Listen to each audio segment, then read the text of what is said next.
نبي محمد باكل هضلي عليه الصلاة والسلام إذا علم كوينو لدقيسته أما عد كوينو بن آدم ولا قدرية ما جرته كاللباد واحد كتبت نقول قدون مذاهب العلماء تاسي waxay keensanaysaa culimada iyo aqwaashooda iyo qadarintooda iyo aaraadooda kala gadisan inaad barato markii hore waxa lagugu soo rabeeyay madhab fiqi ama wax la mid oo ra'yi qolo qura ah laakiin mar hadaad kutubu sunnah timi ragii ragga ahaa oo dhan aqwaashooda aad ugu iman doontaa walil ulama iyo madahib al ulama taa waxa laga faa'iideeyo ugu horeeya wax weeyaan sicatu sadr inaad walaalkaaga mukhaalifka laabtaadu ay aqbali karto markaad aragto rijaalkii waaweynaaye muslimiinta oo axaadiista nabiga wada daliishanaya calayhi salaatu wassalaam oo aqwaal kala gadisan iyo aaraa kala gadisan leh oo madaahib saxaaba iyo madaahib taabiciin iyo madaahib salaf saalix oo dhan aad ku dhex arki doonto waa cilmi aad u ballaadhan oo la ballaadhne xoogaad ka faa'iidi doonto waxaa kaloo ku jira dhalinyaradu inta badan waxay yimaadaan oo yidhahdaan sheekh taariikhda xaggaanu ka akhrinaa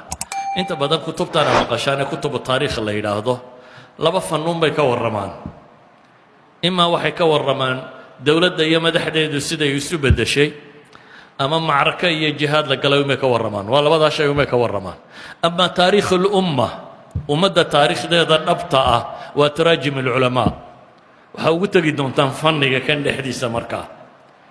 rijaalkaa sanadka ku taxana sheekhu hadda idiin taxaya dhegtiinu wada maqlaysay marka laydiin tarjameeyo nin walba ama casrigu noolaa ama cidduu la dhaqmay ama nimankii madaxda ahaa iyo aqwaashii dhex martay ama axaadiistan in badan aa arki doontaan xadiidku waxna waxay idhahdaan waa sababu lwuruud alxadiid midna waxay idhahdaan waa sababu iiraad alxadiid mid waa nebigu markuu yidhi calayhi salaatu wasalaam sababkii keentay inuu warkan yidhaahdo midna waa saxaabigii ama ninkii daliishanayay sababtii keentay inuu xadiidkan dadka u wariyo marka taariikhtii dhabta ahayd ee muslimiintana halkan baad ka dhex baranaysaa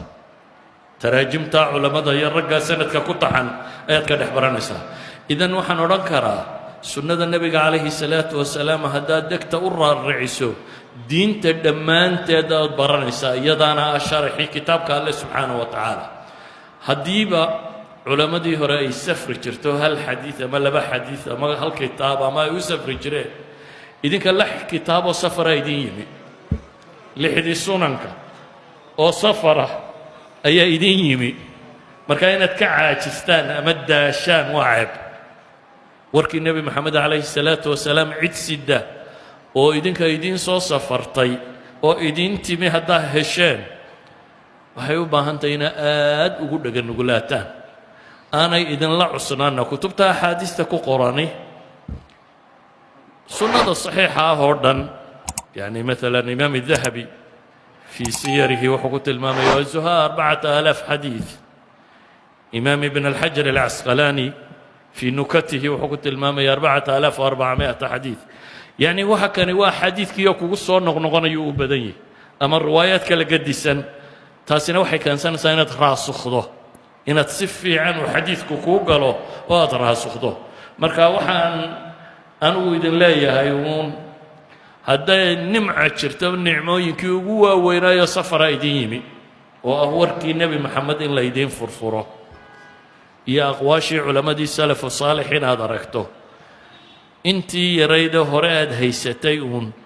inaad in badan oo kale ku darsato oo diinta si dhaba u fahamto marka aniga warkaygu wuxuu ku kooban yahay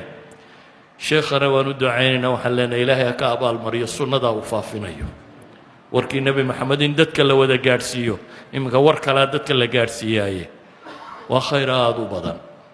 waxaa laga yaaba wadaadada halkan idinla jooga warkaalay muxaadaro noo gala inaa marsiin weydaan laakiin sheekhu halkaasuu idinka soo safray inuu 6 kitaab oo sunnadii nebi maxameda wax idinka akhriyo innana waxayna saaran markaa inaynu u dhaganugulaanno oo si fiican u dhegaysanno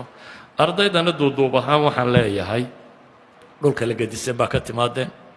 dhaqamo kala gedisan baa la timaadeen waa madaahib fiqiyo kala gedisan waa suurtagal inaad soo akhrisateen ama kuwa caqadiyaba kala gedisan laakiin halkan waa warkii nebi maxamed waxaa hore o dhan waxaa nasakhaya warka nebi maxamed marka wuxuu u baahan yahay warkaa nebi maxameduun inaad dhegta u raariciso oo aad xoog u dhegaysato oo guntamahaaga yaryar ay kaa furmaan wasala allahu calaa nabiyina